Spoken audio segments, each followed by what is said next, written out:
एक कहानी दासी और रखेगी कि ऐसे ही एक बार एक इंसान ने एक बहुत ही खूबसूरत गाड़ी, एक बहुत ही अच्छे ब्रांड की गाड़ी खरीद ली और उसको अपने घर की एंट्री गेट पे ही वो रखता हर समय कि या तो उसको ड्राइव कर रहा होता, वरना एकदम साफ सुथरी रख के कि घर में अगर कोई मेहमान तक आएगा या दोस्त आएंगे तो घर के अंदर जाने से पहले वो गाड़ी पे नजर जरूर डलती थी। और अक्सर वही गाड़ी फिर वो चर्चा का विषय बनता था पूरे वो समय में, जितने देर के लिए मेहमान आए हैं, कि गाड़ी आपकी बहुत अच्छी है, आप बहुत अच्छी देखभाल कर रहे हैं, बहुत साफ रखा है गाड़ी को। और अक्सर यही बातों से उस इंसान को बहुत खुशी मिलती थी कि ये देखो मेरी महंगी गाड़ी, और सभी इसको नोटिस कर रहे हैं, सभी मेरे प्रति अब और अच्छे भाव रख रहे हैं, मुझे अच्छा समझ रहे हैं। और इसी से एक छोटी छोटी बातों में एक अहंकारी मन बनता जा रहा है उस इंसान का। और फिर एक दिन अपने दोस्त को इसी तरह घर पे चाय के लिए बुलाते हुए जब वो दोस्त आता है तो देखता है कि उसकी गाड़ी अब वहां खड़ी नहीं हुई, और अंदर जाते ही उससे पूछता है कि क्या कहीं रिपेयर पे दी है, क्या गाड़ी खराब हो गई है, ये बाहर खड़ी नहीं अब गाड़ी। और अब वो गाड़ी का मालिक एक मिनट में उसको कहता है कि उस गाड़ी की अब तुम बात मत करो, मैंने तो उसको गैराज में डाल दिया है, बंद कर दिया है, अब बाकी का समय जितनी देर भी घर पे हो ये गाड़ी का जिक्र मत करो, मन बहुत उदास हो रहा है। और अब वो दोस्त सोच रहा है कि जो ये गाड़ी सबसे प्यारी एक समय में इसको,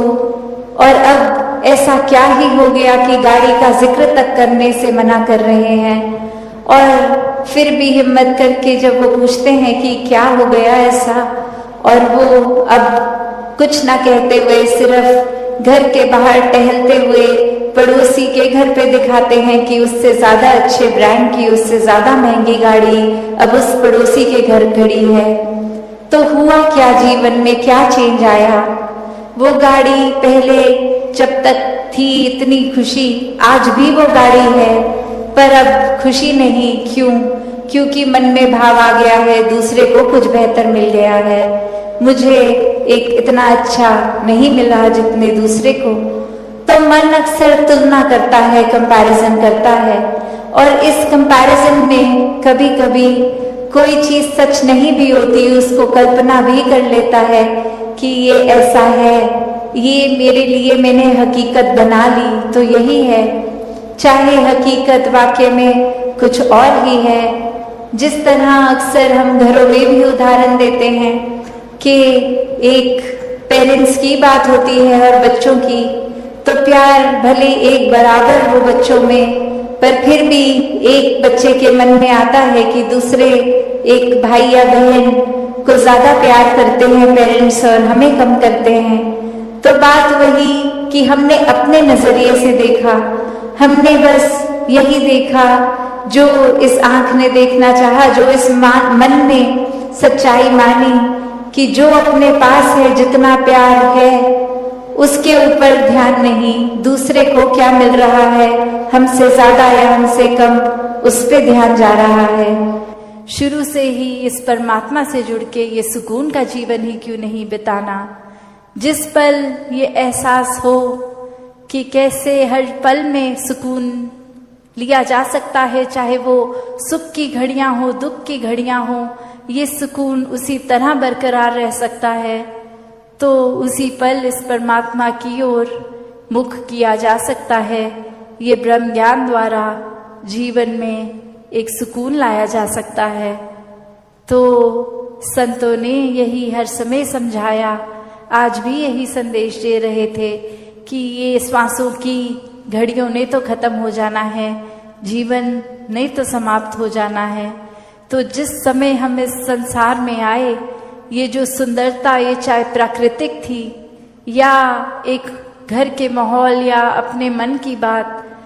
तो जब इस संसार को छोड़ के जाएं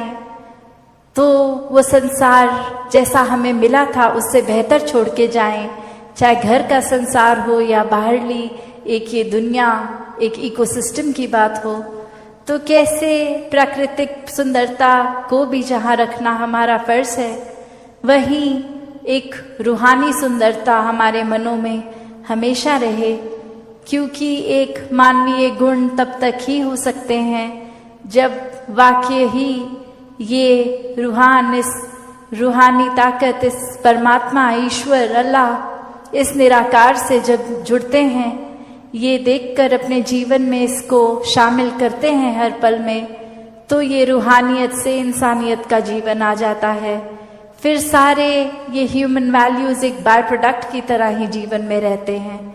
फिर छोटी छोटी चीज़ें अगर हम जीवन को जीते हुए गलत भी करते हैं, तो वो मन में भाव आ ही जाता है कि ये कुछ यहाँ हमें सेल्फ रिफ्लेक्ट करना है, हम अपने रास्ते से थोड़े से एक इधर उधर हो गए हैं। तो वापस ये संत प्रवृत्ति वाले ही होते हैं जो अपने अंदर झांक कर एक रीअलाइनमेंट करते हैं खुद की। हमेशा वापस ये नाता अगर टूट भी गया किसी वजह से परमात्मा से, एक डिस्ट्रैक्शन कुछ आ भी गई, तो कैसे वापस रियलाइन करना है इस परमात्मा के तरफ, ये एक सच्चाई, इस हकीकत के साथ वापस जुड़ना है। तो एक संतों का जीवन जीना तो वही बात है कि हर समय के लिए संत प्रवृत्ति बनना पड़ेगा। कुछ घंटों या कुछ लोगों के आगे दिखावा मात्र, एक good behaviour, best of your pretension self वाला बात तो नहीं, पर अगर हम बंद कमरे में अकेले भी उस नियत के हैं, उस प्रवृत्ति के हैं, तो लाखों लोगों से चाहे इंटरैक्ट करेंगे तो भी वो हमारा एक बेसिक ट्रू नेचर वैसा ही रहेगा। और एक ट्रू नेचर एक इंसान का क्या ही होता है, वो ये परमात्मा ही होता है कि जिन्होंने एक अपने आप को आधारित कर लिया परमात्मा ने, तो वो संत प्रवृत्ति ही हो गए, वो संत एक स्वयं ही परमात्मा रूप हो गए। और जो ये मानवीय गुण हमारे अंदर हैं, हमने तो वो भी नहीं देखा कि हम किस तरह किसी से व्यवहार कर रहे हैं। हम उसको अगर अच्छी तरह नहीं एक कंसिडर कर पा रहे दूसरे को, तो हमारा कोई ये भी हक नहीं कि उसको चोट पहुंचाए। तो यही बात आ रही है कि सिर्फ ये परमात्मा ने तो अपनी तरफ से हमको इतनी अच्छी से अच्छी चीज़, हर कोई चीज़ अगर हम अपनी निजी जिंदगी में भी देखें कि चाहे हमारी आर्थिक स्थिति जो भी है, हमें एक घर मिला है, एक परिवार का प्यार मिला है, इतना सुंदर संसार हमारा उस घर के अंदर है, फिर भी हम आपस के मन मुटाव की बात करें, आपस में परिवार के कुछ हम 3-4 मेंबर्स ही अगर आपस में लड़ने लग गए, आपस में ही हम परिवार होने के बावजूद मन में नफरत रख पड़े, तो फिर ये इतनी सुंदर संसार जो हमें मिला है, या यही बात समाज पे वैलिड है, या जहाँ पे भी हम उठते बैठते हैं काम पे, तो वही चीज़ कि हम अगर अपने मन में दूसरे के लिए दया नहीं रखेंगे, करुणा नहीं रखेंगे, किसी ने कुछ ऊंच नीच हमसे बोल दी तो आगे से लड़ झगड़ लेंगे, और ना कि अपने मन को विशाल हमें जो बनाना चाहिए उसको हम तवज्जो नहीं देते कि मन को कैसे अपना बड़ा करें, दूसरे ने कह दिया तो कह दिया, अपना हम उसमें क्रोध क्यों अंदर लाएं, अपना हम उससे बदले की भावना क्यों लाएं। तो हमने जहाँ ये संसार इतना खूबसूरत है, वहाँ हमारी वजह से इस संसार में कोई बदसूरती ना आ जाए, हमारे कर्मों से हमारी जिंदगी खुश भी हो सकती है, और हमने अगर ऐसा कोई कार्य कर दिया जो हम अपना भी नुकसान करें, औरों का भी और इस प्रकृति का भी, तो हमें बहुत ही ये चेतनता हम सबके अंदर है, उस चेतनता का प्रयोग करना है। इस ब्रह्म ज्ञान जहाँ हमारे जीवन में ये रोशनी का कार्य कर रहा है, इस निरंकार प्रभु परमात्मा का जो एहसास कि हमारे कि अक्सर ये बात ज़रूरी नहीं कि कोई गलती ही हो, एक कसूर अगर किसी का है, एक वजह, वो गलती नहीं, पर वो हमारी ही सोच, हमारी ही परसेप्शन, हमारा ही नज़रिया किसी को गलत देखने के लिए, और फिर एक वही भाव कि अगर हमने किसी को दोषी करार दे ही दिया है, हमने डिसीजन बना लिया है, तो फिर चाहे फैक्ट कुछ भी हो हमारी नज़र में, तो वो इंसान दोष के लायक ही है। हमने खुद ही उस इंसान को अपनी नज़र से गिरा लिया, चाहे उसने कुछ ऐसा किया हो ना किया हो।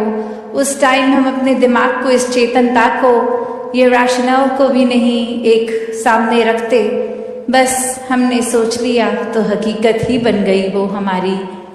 तो अक्सर संसार में इंसान अपने बहुत सारे ऐसे सत्य बना लेता है,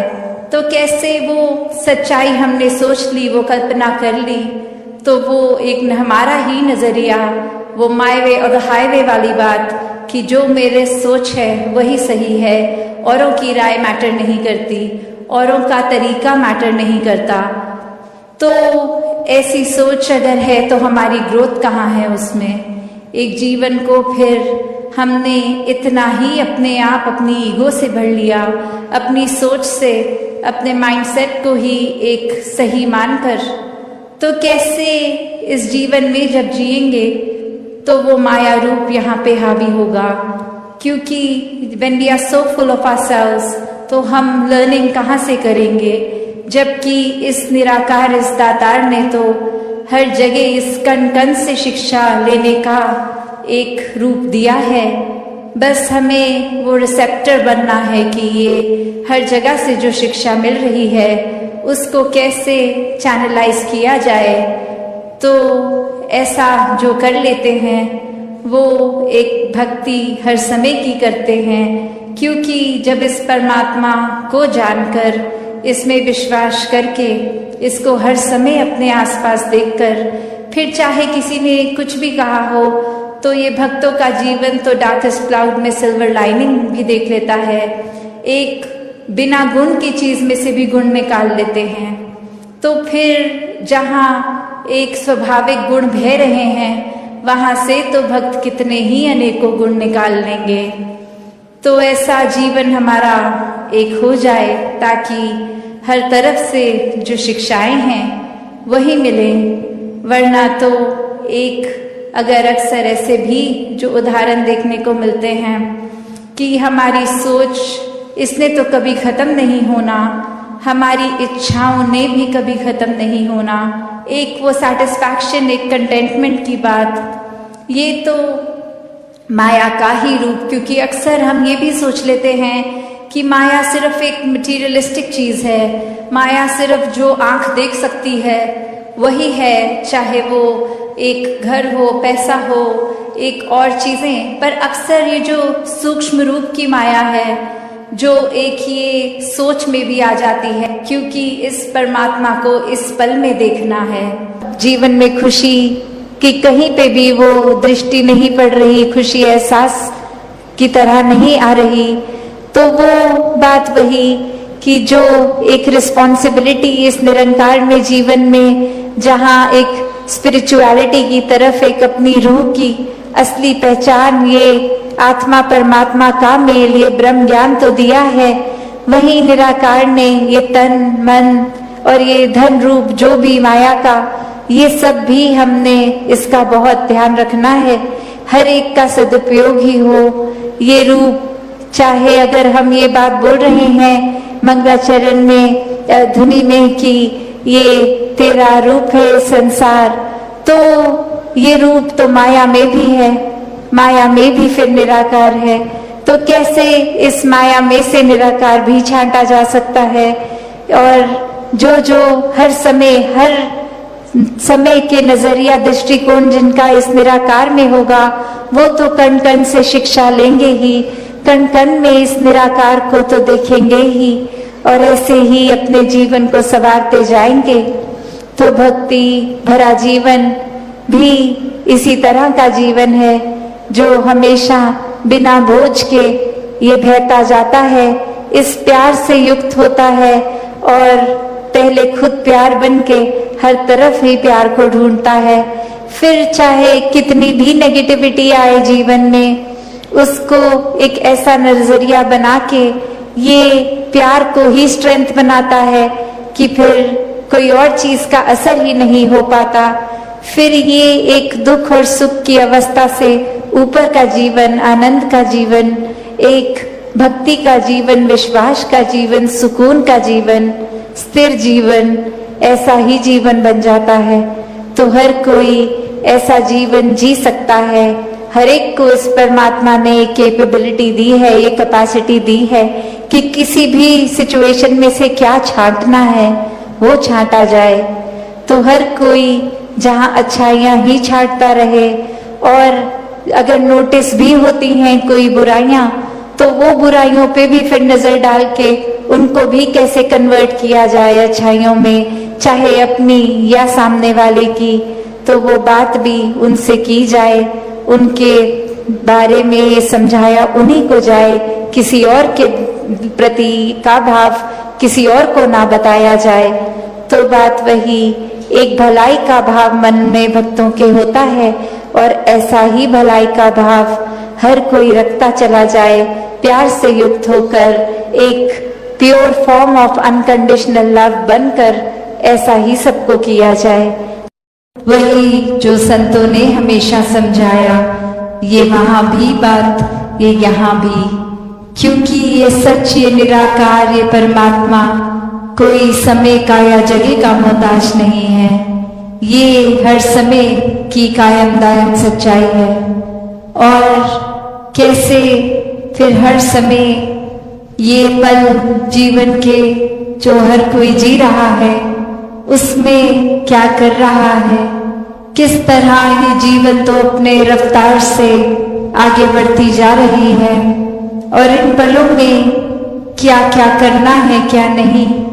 ये ब्रह्म ज्ञान द्वारा सोझी तो मिल ही गई है, विवेक आ गया है। पर ये किस तरह समय का फिर भी एक इस्तेमाल हो रहा है, वो हर एक के ऊपर, और कैसे इसमें बेहतरी की जा सकती है। कैसे एक उदाहरण देके दासी बात समझाएगी कि एक सपने में अगर कोई चीज आ जाती है ख्याल में, और उठते हैं और एहसास होता है कि ये वो सच्चाई तो नहीं थी, ये तो कुछ और ही था। चाहे उस समय जब वो सपना आ रहा होता है वो बहुत ही रियल, बहुत ही एक असली लग रही होती है, वो ही वास्तविकता लग रही होती है, पर ये आंख खुलने के बाद समझ आता है कि वो सच नहीं था। ऐसे ही ये जीवन भी, ये हर पल जो बीत रहे हैं, ये रूप बदल रहे हैं, ये हमेशा के लिए रहने वाले नहीं हैं। ये एक शायर ने भी जैसे कहा, ये जो बीत रहा है वक्त नहीं है, ये जिंदगी है। कि कैसे एक कुछ समय को हम टेक फॉर ग्रांटेड कर देते हैं कि चलो थोड़ी देर की ही बात है, कुछ काट लेते हैं, ऐसे ही समय काट लेते हैं, फिर समय ठीक हो जाएगा, या फिर हम कुछ जो करना चाहते हैं कर लेंगे, और वो जो पल है, लिविंग इन द मोमेंट वाली बात, वो नहीं कर सकते। उस समय हमें आने वाले कल के, आने वाले समय के सुधार के लिए वो ख्याल, वो टेंशन लगी रहती है, और उस समय को पूरी तरह नहीं जी पाते। तो बात वही कि ये निराकार ने तो हर पल ही बेहतरीन बनाया है, तो हमें उस समय वो पल अच्छे क्यों नहीं लग रहे, कमी किसमें है, वो हमें अपने अंदर झांक के देखना है। कैसे ये पल हम उस तरह, उस नजरिए से तो सोच लेंगे कि ये जो वक्त बीत रहा है ये अभी कैसा भी है, तो ये वक्त की तरह ये कुछ टाइम पास है और निकल जाएगा। पर ये माइंडसेट ऐसा ही रखेंगे तो ये जीवन ही बीत जाएगा, और फिर ये पछतावा हाथ कि ये समय था तो क्या किया, ये शिकवे किए, ये फोकस इस तरफ रखा कि चीजें मेरे मुताबिक ठीक हो जाए, और जिस तरह, जिस रूप में इस निराकार ने दिया, वो उस तरह को एक पूजनीय समय की तरह नहीं लिया गया, वो वैल्यू नहीं कही गई उस समय की, उस परिस्थिति की। तो बात वही कि हर परिस्थिति ही अच्छी है, हर परिस्थिति में रहना, ये बात कि हमें जैसे कश्ती में अपनी हवा के मुताबिक सेल्स को एडजस्ट करना, तो जो कर लेते हैं वो मुबारक जीवन जी लेते हैं, वो भक्ति में वाकई ही पल पल में जीते हैं। क्योंकि जब भक्त एक भक्ति कर रहा है तो वाकई ही कोई सुध-बुध नहीं होती, अपनी परिस्थितियों की तो दूर की बात, अपने शरीर का भी पता नहीं लगता। ये हर पल इस परमात्मा के प्यार में है, तो फिर कुछ अच्छा बुरा ये सोच ही कहाँ आती है, ये ख्याल भी कि ऐसा नहीं, ऐसा होना चाहिए, या ये कमी है, ये खालीपन है। पर जैसे जैसे अभी राजपिता जी ने भी जो जिक्र किया कि हम एक रास्ता किस चीज के लिए बना रहे हैं, ये खालीपन, ये गलतियों, ये कमियों पे अगर नजर ही डालते रहेंगे तो उन्होंने मैग्नीफाई होना है, उन्होंने बढ़ना है। जो चीज पे हम फोकस करते हैं वही उस समय की हमारी पूरी दुनिया बन जाती है, तो उस समय वही चीज सबसे महत्वपूर्ण लगती है। तो ऐसा अगर कुछ महत्वपूर्ण बना लिया है तो स्वाभाविक है कि सबकॉन्शियसली भी हम उसी तरफ अपनी सोच बनाए रखेंगे, क्योंकि हमारे लिए वो चीज महत्वपूर्ण है। और उसी तरह अगर इस सुकून, इस निराकार, ये खुशियों को, सदैव रहने वाले इस आनंद को एक फोकस बनाएंगे तो वाकई ही हर परिस्थिति भी प्यारी लगेगी। कि कैसे अपने जीवन में हर पल ये चलते ही जाना है, ये एक स्टैटिक, एक अपनी जगह थम के जीवन नहीं जिया जा सकता, और कैसे ये स्थिर जीवन होते हुए भी ये जो मूवमेंट की बात, कि ये चलते रहने की बात, वो बात यही कि इस निराकार, इस दातार को जीवन में बसाना होगा। इसको जानकर, इसको मन में हर समय जो बसा लेते हैं, उन्हीं का जीवन फिर एक उस पेड़ की तरह जिसकी जड़ें इतनी मजबूत की अपनी जगह पे तूफान आने पे भी स्थिर, और फिर भी वो एक नदी की तरह बहते रहना, चलते रहना इसी निराकार में। तो ऐसे जीवन को संत हमेशा जी कर दिखाते हैं कि कैसे कोई भी सिचुएशन हमें उस तरह से उनके काबू में नहीं आता है। एक भक्त तो बस इस निराकार के ही रंग में होता है, और फिर चाहे कुछ भी आसपास चल रहा हो, ये एक बेपरवाह मन की तरह ये हमेशा निराकार में होता हुआ हर सिचुएशन को आराम से भक्त निकाल लेता है। तो एक कहानी भी दासी ने एक बार पढ़ी, जहाँ एक जगह पर एक इंसान को पता लगता है कि यहाँ कोई बहुत ही एक वाइज इंसान एक आए हैं जो बहुत ही एक सूझवान है, और उनके पास जाकर वो कहते हैं कि आपको, मुझे पता है बहुत और भी मिलने आ रहे हैं, मैं ज्यादा समय नहीं लूंगा, बस एक ऐसी कोई शिक्षा जो आप जीवन में कोई मुझे एक आध मिनट में देकर समय बचा ले, अपना भी और हमारा भी। तो ऐसी क्या वो एक अमूल्य बात होगी जो एक मिनट के अंदर एक शिक्षा जीवन भर की बन जाए। तो वो इंसान कहता है कि बस मूव ऑन, चलते चलो। और अब वो व्यक्ति ये सोच रहा है कि मैंने तो सुना था ये बहुत ही एक गहरे इंसान है, बहुत ही सूझवान है, वाइस है, और एक सेकंड का समय क्या ले लिया इन्होंने, तो बस मूव ऑन बोल दिया। तो ये तो जाने को बोल रहे हैं, मुझे मेरे से बात नहीं करना चाह रहे। और अभी इसी सोच विचार में वो इंसान 2 कदम पीछे होके उनसे सोचने की बात लगा, और फिर 1-2 व्यक्ति और इस दौरान आके उस इंसान के प्रति अपने भाव रखते गए, चलते गए। और अब वो इंसान वही उस बात में अटक गया कि मुझे जाने को क्यों कह रहे हैं, और फिर से एक बार हिम्मत करके कहते कि अब ये आपने जो बात कही, ये बात आपने मुझे क्या कहा था कि मैं चला जाऊं, ये मूव ऑन करने की बात। और अब वो बुजुर्ग कहते हैं कि आप तो मेरी उस बात से भी अभी तक मूव ऑन नहीं हो पाए कि ये कैसे जीवन में हम हर कोई चीज को इस तरह पकड़ लेते हैं, भाव क्या होता है बात का हम क्या समझ बैठते हैं। वो इंसान तो बस यही समझा रहे थे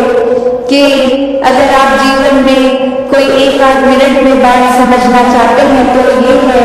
कि अपने मन को एक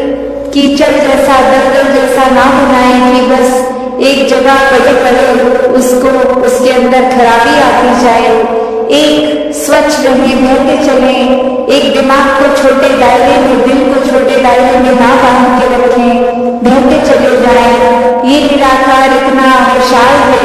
इसके जैसे मन को विशाल करते जाएं। और समझने वाले ने बात क्या समझी कि ये तो बहुत रूड हो रहे हैं, ये तो बिल्कुल मेरे को आगे बढ़ने को ही बोल दिया, बात क्या पूछ ली इनसे, ये तो बहुत अपने आप को पता नहीं क्या समझते हैं, एक सीधे मुंह बात भी नहीं कर रहे, बस दफा होने को बोल दिया। तो बात वही, अक्सर कोई इंसान क्या बात बोलता है, हम क्या समझते हैं, हम उसको सच मान के और फिर पकड़ के बैठ जाते हैं कि उस इंसान ने ये शब्द बोला था, चाहे वो शब्द किस भाव में बोला हो। उस इंसान ने एक मुझसे 2 मिनट पहले इंसान ने अगर कुछ किया, उसको तो बोल दिया कि रुक जाओ, और मुझे बोल दिया कि चलते बनो। तो बात क्या है, जो बात उस इंसान के हिसाब से उसके हित में है उसको बोली जा रही है, जो दूसरे के हिसाब से है उसको। तो ये कंपैरिजन, ये तुलना जीवन में अक्सर हर दिन ही कहीं ना कहीं दिमाग में आ जाती है। चाहे वो कंपैरिजन में एक अपने लाइफस्टाइल का हो कि हम किस तरह का जीवन जी रहे हैं, क्या क्या सुख साधन है हमारे पास, क्या वो सुख साधन हमारे पास जो है वो एक दूसरों से बेहतर है कि नहीं है, क्या ये सारी चीजें जो एक जीवन में कामकाज करते करते एक संभालते हुए, खरीदते हुए चीजों को, एक घर बार, एक माया इकट्ठा कर बैठे हैं, क्या ये इसकी प्रशंसा की जा रही है और द्वारा, या फिर क्या कोई एक चीज दूसरे से बेहतर है। तब तक तो ये सुखदायी महसूस हो रहा है मन को, और जिस पल ये एहसास नहीं कि नहीं ये मैंने इतनी महंगी वस्तु ली भी और किसी ने प्रशंसा तक नहीं करी, तो वही चीज एक क्योंकि दिखावा के भाव से खरीदी गई वो सुख का कारण भी नहीं बनेगी, वो बेचैनी बनती जाएगी। तो एक कहानी का सेवा रखेगी कि ऐसे ही एक बार एक इंसान ने एक बहुत ही खूबसूरत गाड़ी, एक बहुत ही अच्छे ब्रांड की गाड़ी खरीद ली और उसको अपने घर के एंट्री गेट पे ही वो रखता हर समय कि या तो उसको ड्राइव कर रहा रहता, वरना एकदम साफ सुथरी रख के कि घर में अगर कोई मेहमान तक आएगा या दोस्त आएंगे तो घर के अंदर जाने से पहले वो गाड़ी पे नजर जरूर रखती थी। और अक्सर वही गाड़ी फिर वो चर्चा का विषय बनता था, वो समय में जितने देर के लिए मेहमान आए हैं कि गाड़ी आपकी बहुत अच्छी है, आप बहुत अच्छी देखभाल कर रही है, बहुत साफ रखा है गाड़ी को। और अक्सर यही बातों से उस इंसान को बहुत खुशी मिलती थी कि ये देखो मेरी महंगी गाड़ी, और सभी इसको नोटिस कर रहे हैं, सभी मेरे प्रति अब और अच्छे भाव रख रहे हैं, मुझे अच्छा समझ रहे हैं। और इसी से एक छोटी छोटी बातों में एक अहंकारी मन बनता जा रहा है उस इंसान का। और फिर एक दिन अपने दोस्त को इसी तरह घर पे चाय के लिए बुलाते हुए जब वो दोस्त आता है तो देखता है कि उसकी गाड़ी अब वहां खड़ी नहीं हुई, और अंदर जाते ही उससे पूछता है कि क्या कहीं रिपेयर कर दी है, क्या गाड़ी खराब हो गई है, ये बाहर खड़ी नहीं अब गाड़ी। और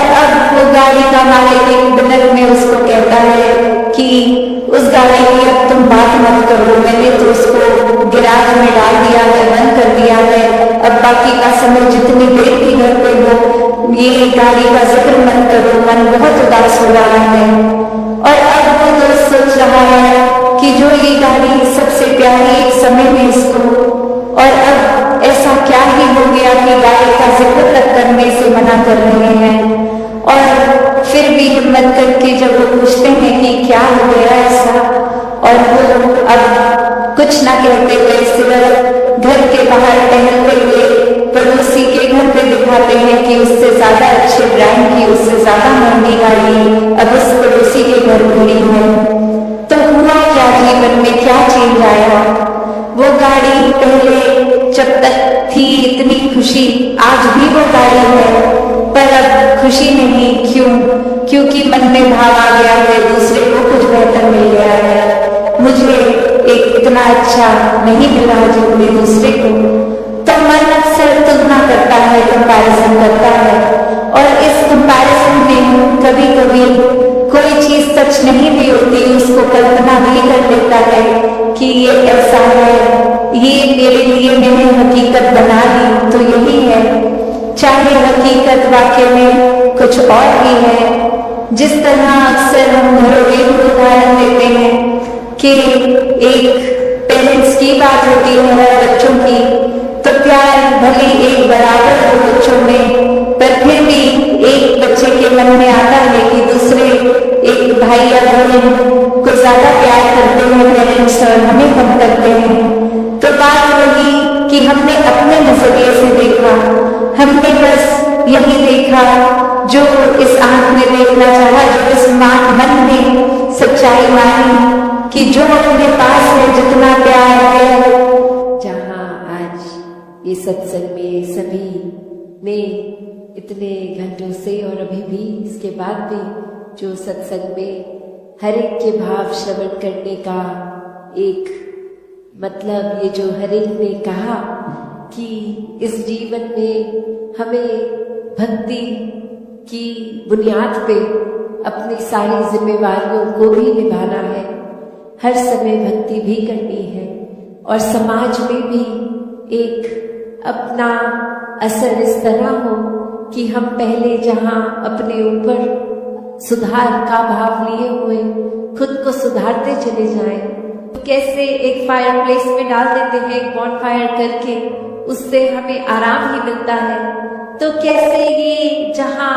एक गुस्से की, एक एंगर की भी बात है, उसको भी अगर चैनलाइज किया जाए ठीक तरह से, तो सारे ही मन के इमोशंस ये बहुत ही उपयोगी भी हो जाते हैं। हमेशा सिर्फ एक नुकसान का ही नहीं इमोशन एक रास्ता लेता। तो कैसे अपने आप को अगर सही तरीके से रखना है, सही रास्ते पे रखना है, सही सोच, सही दिल के भाव, सही बातचीत के लिए वो शब्दों का प्रयोग मन में हर एक को एक आराम देने के भाव से किया जाए, तो फिर एक सामने वाले का भी हम वो सुधार कर लेते हैं। शुरुआत चाहे अपने आप से ही करनी है, पर फिर भी अगर किसी की कोई एक बात ठीक नहीं, तो उसको बहुत आराम से करके एक वो अटेन जो करना है, जो अचीव करना है, वो चेंज भी सामने वाले में दिखेगा। तो कैसे हर एक के लिए संतों ने हमेशा एक बहुत ही दिल से एक प्रयत्न किया कि जहाँ ये आत्मा का कल्याण हो, ये आत्मा का इस परमात्मा से मिलन होता है, तो एक वाकई ये जो हम हर जगह सुनते आए हैं कि ये इतनी योनियों के बाद मनुष्य योनि भी मिली, और अब इस मनुष्य योनि में ही जीते जी इस परमात्मा की प्राप्ति है। और अगर कोई उस आइडियोलॉजी से सहमत नहीं भी है, सिर्फ इसी जीवन को अपनी फर्स्ट लाइफ की तरह भी देखे, तो भी कितना कुछ है जो जीवन का समय, कितना टाइम है जो हमें मिला है, इतने साल मिले हैं, उसको हमने कैसे जीना है, उसको हमने किस तरह पॉजिटिवली, कंस्ट्रक्टिवली हर समय को जीना है। तो दाता ऐसे ही भावों से हर एक को युक्त करे। फिर ये चेतनता कहाँ है? अगर हम इस स्टोरी के केस में देखें तो फिर भी वो स्कोप हो सकता है कि वो भाषा नहीं समझते थे तो किसी ने जो कह दिया उसी को ही सच्चाई मान ली। यहाँ तो हम वैसे सब बुद्धिजीवी ये चेतनता रखने वाले फिर भी एक अपनी बुद्धि को परे रखकर अक्सर अफवाहों में पड़ जाते हैं। एक आगे से आगे वो कुछ ना कुछ मैसेज दे देते हैं। तो कैसे हमें हर समय ये अलर्टनेस, ये चेतनता, क्योंकि ब्रह्मज्ञानी है तो एक ब्रह्मज्ञानी होने का एक ड्यूटी, ये रिस्पॉन्सिबिलिटी भी है कि हर समय की चेतनता होनी है। ये ब्रह्मज्ञानी होने का मतलब ये नहीं कि हम इस जहां निराकार के आश्रय, इसके रंग में रंगे हर समय एक आराम से इसी के रंग में आराम से बहते हुए गोइंग विद द फ्लो वाली भाव। तो फिर भी ये चेतनता को एक कैरेक्टरिस्टिक है ब्रह्मज्ञानी का। ये कभी भी नहीं है कि अगर आप एक भोले संत हैं, ब्रह्मज्ञानी हैं, तो आप चेतनता का प्रयोग नहीं करेंगे। नहीं, संत स्वभाव में चेतनता का उसमें योगदान होता है कि संत कभी भी ऐसा कोई कार्य नहीं करते जो इस निराकार के एहसास या अपने दायरे में बहुत नाम कमा लिया है, एक हमारा कुछ औहदा, कुछ रिस्पेक्ट बन गई है, एक तरह के हम सेलिब्रिटी बन गए हैं, कुछ 2-4 लोग हमें जान गए हैं, तो ये एक इम्पोर्टेंट होने का अहंकार या कोई और तरह का अहंकार ये मन में घर कर लेता है। तो ये सारी चीजें सिर्फ इस्तेमाल के लिए आती है कि शायद किसी से कुछ क्लैरिटी हो, पूछना है कुछ और मन के भाव, तो वो एक ही प्लेटफॉर्म, एक क्योंकि जो यूथ है वो कैसे आगे मिशन को भी लेके जाना है जहाँ, तो खुद को पहले पूर्णता से इसके साथ या आइडियोलॉजी के साथ अलाइन करके फिर ही आगे वो संदेश भी पहुंचाने के लिए संभव होगा। तो वो बात जैसे अभी एड्रेस भी हुआ, वो बात की एक मन की क्लैरिटी हो, पर ऐसा भी नहीं कि सिर्फ सवाल पूछने के लिए पूछा जाए। एक वाक्य ही अगर वो मन में कुछ सफाई है, कुछ चाहिए स्पष्ट होना, तो वो बात जहाँ, और अगर हम वो बात अपने जीवन में भी देखें इन जनरल, कोई भी वजह से किसी ने किसी के बारे में हमें ऐसे कहा कि एक व्यक्ति विशेष ने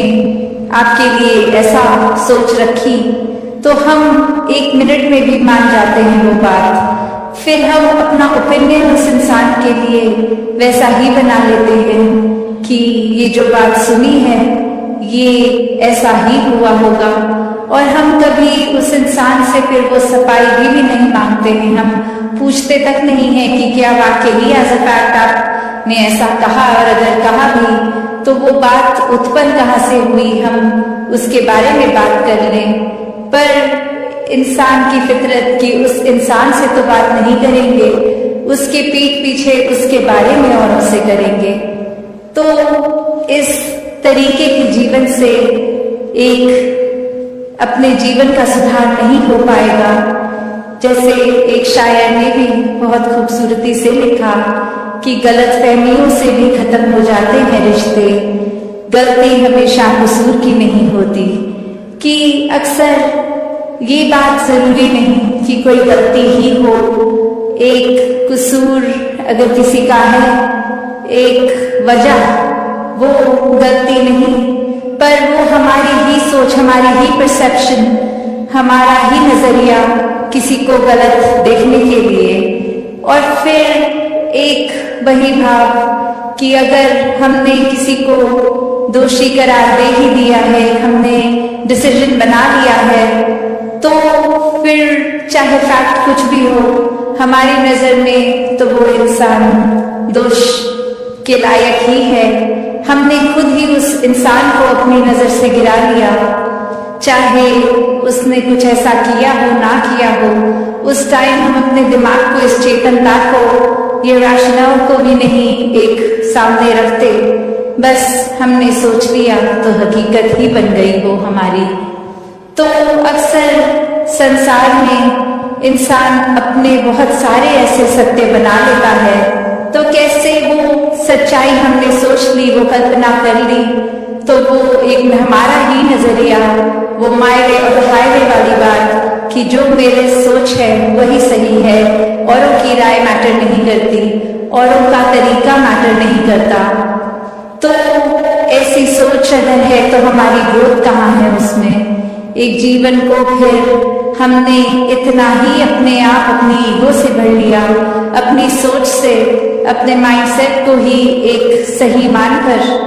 तो कैसे इस जीवन में जब जिएंगे तो वो माया रूप यहाँ पे हावी होगा? क्योंकि when we are so full of ourselves, तो हम लर्निंग कहाँ से करेंगे? जबकि इस निराकार, इस दातार ने तो हर जगह इस कण से शिक्षा लेने का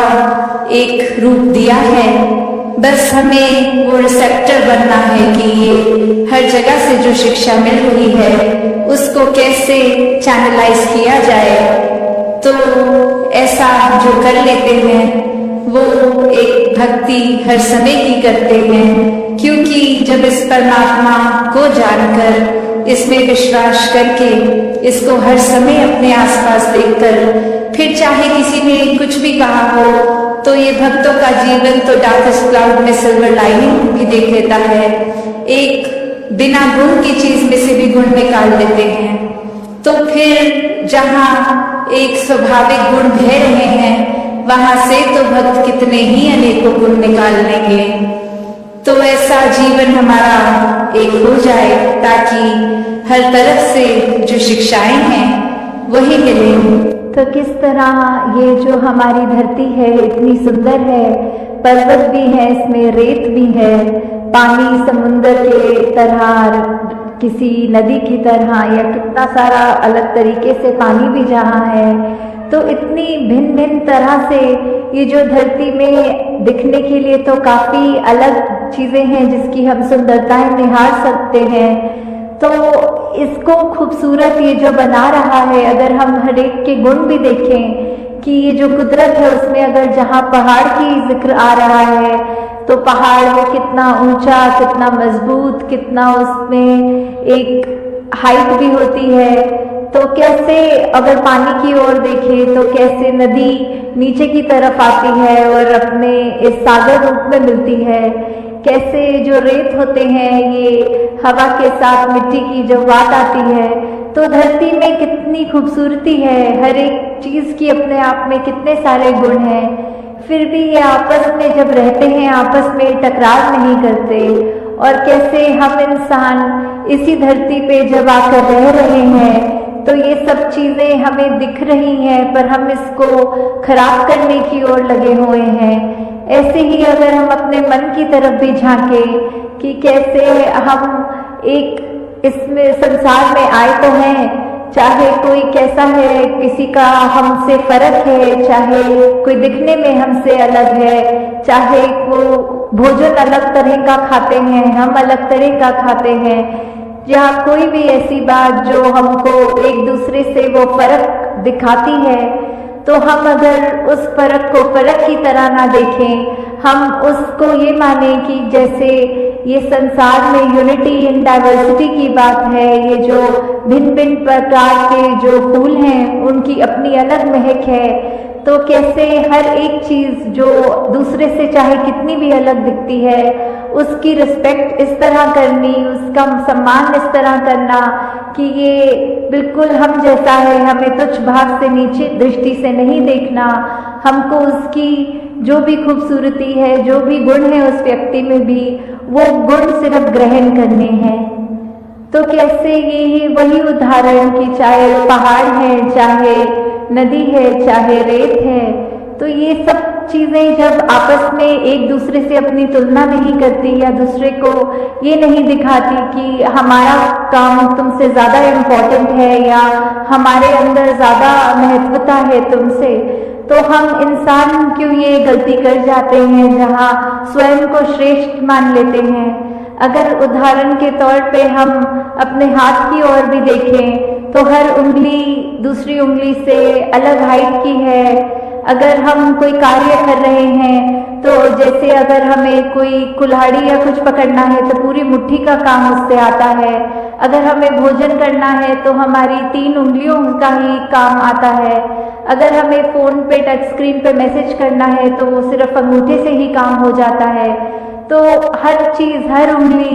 हर कार्य एक अलग महत्वता है हर उंगली की। तो किसी ने अपने हाथ में ये हमें कहा नहीं कि देखो हमारा काम तुमसे ज्यादा इम्पोर्टेंट है। तो कैसे हम फिर भी एक कलाई से निकलते हुए ये जो भिन्न भिन्न दिखने वाली उंगलियां हैं हमारे हाथ में, ये जब एकत्व की तरह इकट्ठे एक हाथ में रह सकती हैं, दूसरे को कोई नीचा नहीं दिखाती, फिर भी जो अपना काम है वो पूरी ईमानदारी से करते हैं, तो ऐसे हम ये मनुष्य का शरीर जो हमारा है, तो फिर भी हमारे अंदर वो मनुष्य वाले, मानव वाले गुण क्यों नहीं बस पाते? क्यों हम फिर भी, क्योंकि दूसरा हमसे एक हमारे जैसा नहीं, उससे भेदभाव मन में नफरतें ला जाते हैं? क्यों हम एक सामने वाले व्यक्ति को ऐसे पूजनीय तरीके से नहीं देख पाते? उसकी मिनट मिनट में कोशिश करते हैं कि किसी तरह हम दुनिया के आगे उसकी बेइज्जती कर दें, किस तरह हम उसका इस तरह मजाक उड़ाएं कि अगला रोने को मजबूर हो जाए। तो ऐसे भाव हमारे मन में क्यों हैं? हम इस तरह उस व्यक्ति के अंदर, उसके दिल में ये परमात्मा जो बसा है उसमें हम चोट क्यों पहुंचाते हैं? तो हम अगर यही बात रखें कि किसी ने अपनी, सबकी जो भी इम्पोर्टेंस है वो तो हर एक का कार्य, हर एक को यूनिक है, ये परमात्मा ने हर एक को बनाया है, हर एक की शक्ल अलग दूसरे से है। हालांकि ये जो फिंगरप्रिंट्स की भी बात आती है कि किसी का एक अंगूठे का निशान दूसरे से नहीं मिलता, परमात्मा ने तो हमें इतना खूबसूरत, इतना हमारे अंदर अलग अलग गुण बसाए हैं, तो फिर हम हर एक के उन गुणों को गुणों की तरह ही देखें, उससे नफरत करने के लिए, उससे कोई वैर विरोध की मन में भावना रखने के लिए उसको उस तरह देखे या नीचा नहीं देखे। कि कैसे धरती तो परमात्मा ने इतनी सुंदर बनाई है, इतना कुछ है जो हमको कार्य में उपयोग की तरह आता है, इस धरती से ही निकला हुआ, और फिर भी हम इंसान ये धरती को उजाड़ने चले हैं। और उजाड़ा भी हमने कैसे है कि हमारे ये मन से ही ये नफरत की बात जब आई, हमारे मन में अच्छे गुणों की बजाय जब हमने ये बुरी बातों पे ध्यान ज्यादा डालना शुरू किया,